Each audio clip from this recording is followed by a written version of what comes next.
Hello once again. You are probably here because you saw that it was the series A Song of Ice and Fire review, and this is through books 1 through 5.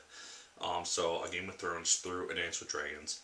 And just know right off the bat there will be spoilers from basically every book in some way, shape, or form. So if you haven't finished A Dance with Dragons or any of the books in general and plan on reading them, do not watch this. Stop now. I won't be offended, trust me. But I will allow people to put spoilers and stuff in the comments and whatnot, so don't look there. Because this is a series review and I want to know people's thoughts about it, and this is my thoughts on it, so I'm talking about the series as a whole, and that encompasses all 5 books. So, you have been warned. Now, what I'm going to be doing basically is talking about 3 different things that I liked about the series as a whole. And if you've seen the 5 reviews that are up here, you know that I have enjoyed the series a lot. It's probably one of my favorite series I've ever read. It might even outdo the Harry Potters in some ways. Yeah, this is the Song of Ice and Fire series review, and I will be talking about 3 points, and this is the first one. And my first point is that Ned Stark seems to be the main character of this whole series. And I say this because despite him being killed at the end of A Game of Thrones, Ned has continued to be immensely influential. And this can be seen either in King's Landing with the Lannisters, and especially with Joffrey and Cersei, their relationship, or just with Ned's children, because Ned's death was the thing that sparked Robb's rebellion against the Iron Throne. It is the reason that Daenerys has thought, oh, hey, I can go invade Westeros now, even though she hasn't. But it's the thing that's inspiring her to be able to do that. It's a thing that sees Cersei's control of the Iron Throne in more ways than one. Because, if you remember from the end of A Game of Thrones, Ned was going to try to get Cersei to back down from the throne after Robert's death, because he confronted her, told her that he knew about her bastards, which was Joffrey, Tommen, and Marcella. And then he's going to give her a chance to leave. But despite that, and he was going to put Stannis on the Iron Throne. So he got killed for that, and that has just sparked off a chain of events, and I feel like that's been immensely influential to the whole series, and Ned has continued to be a pivotal character. And I'm pretty sure he will be in the next 2 books in the series itself. Next thing I want to talk about is that it seems like no character in the series is purely good or purely evil. Everyone, once you see things through their eyes, their actions are almost justified. If any character is purely evil, it might be the Mountain That Rides, Gregor Clegane. Besides him, every character has their reasons for doing what they do, or they've been raised a certain way to think that what they're doing is right, or in their minds that what they're doing is okay. I have a few examples here, and one would be Ned. To almost everyone in Westeros and through the reader's eyes, Ned Stark is the main character and the good character of the series. However, through Daenerys' eyes and eventually the Lannisters' eyes, Ned is a threat and could be seen as a bad guy, especially to Daenerys, because he was the one who assisted Robert in gaining the Iron Throne from her father. So, to Daenerys, Ned Stark is a bad person, and if the book was entirely told through Daenerys' point of view, we would probably see Ned Stark as a bad person, along with Robert Baratheon, every Lannister, every person in Westeros probably as a bad person. And that's just kind of interesting to think about. We also have Jaime Lannister, who, up until the beginning of Storm of Swords, Jaime has been perceived as this arrogant dick of a character who can sword fight like none other, but in all other aspects, he's been seen as a bad person. He's the one who pushed Bran from the tower and basically caused him to lose the ability to use his legs.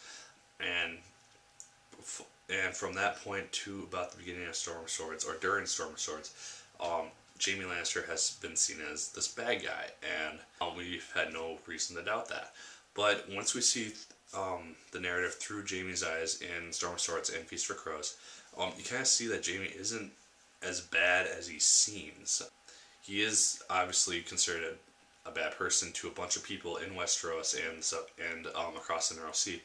But in terms of why he did stuff, it makes sense because even how he gained the title of Kingslayer, obviously he killed King Aerys, but the reasons that he did that are kind of same that Barristan Selmy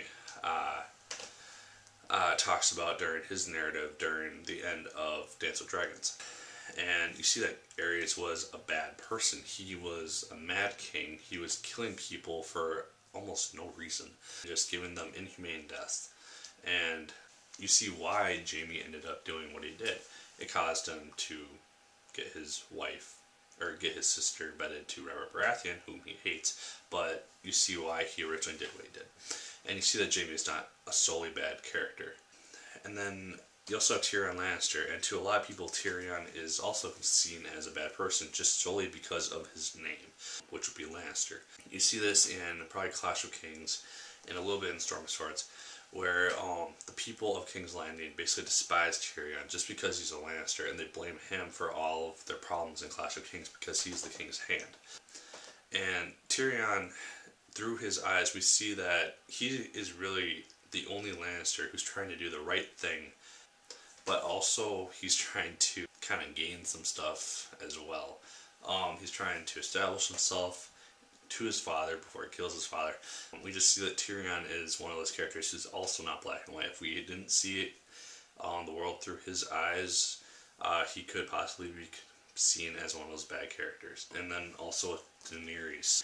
If we didn't see Daenerys, we would just see her as a threat and a growing threat. We could see all these rumors about her being like this mad person and worse than her father being true. But we see Daenerys as this innocent, well, almost innocent girl who wants to do good by her people. She wants her throne back, and she's going to. And we just know this is going to happen eventually.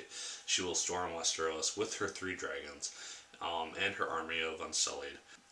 I don't know whether or not she'll combine her forces with Jon Connington and her nephew, but there will be some massive battle between either the Lannisters and their allies, or all of Westeros versus Daenerys and the Targaryen army, or some battle of some sort between Daenerys and Westeros will occur. I guarantee you that. But yeah, those are characters that I thought of them just off the top of my head, that have been seen through other people's eyes as bad, but in reality they have their own motives, and through their eyes what they're doing is right and justified. And lastly, I want to talk about something that I really like about this book about this series, is that they have an immense amount of unexpected events that just happen.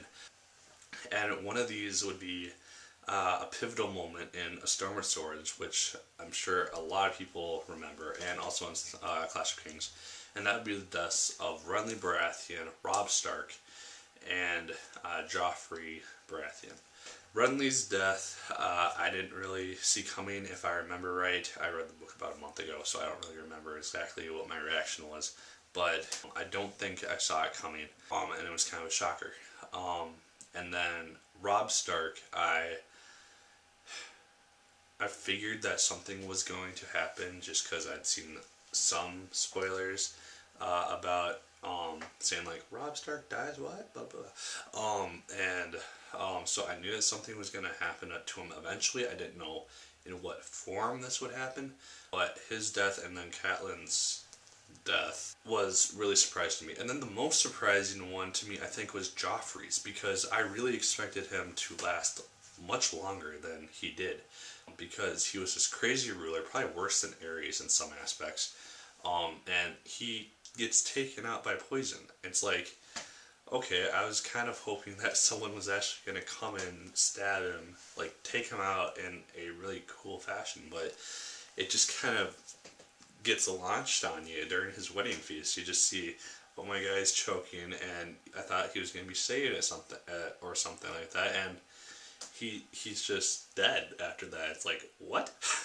They kill off one of the most evil characters in this whole book, or perceived as evil characters, in that fashion. It was just really unexpected, and I was kind of blown away by it.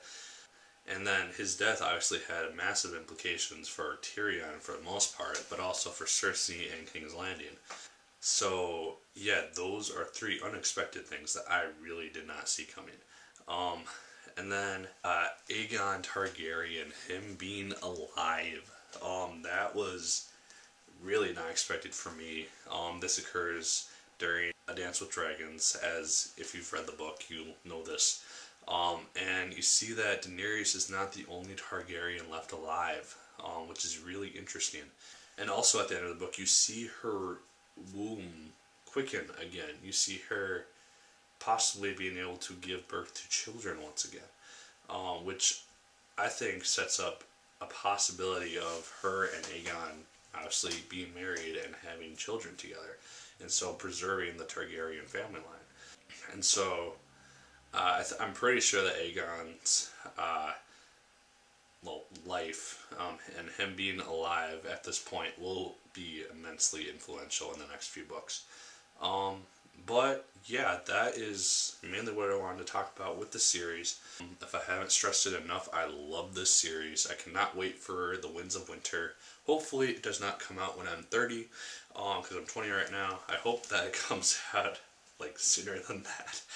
Or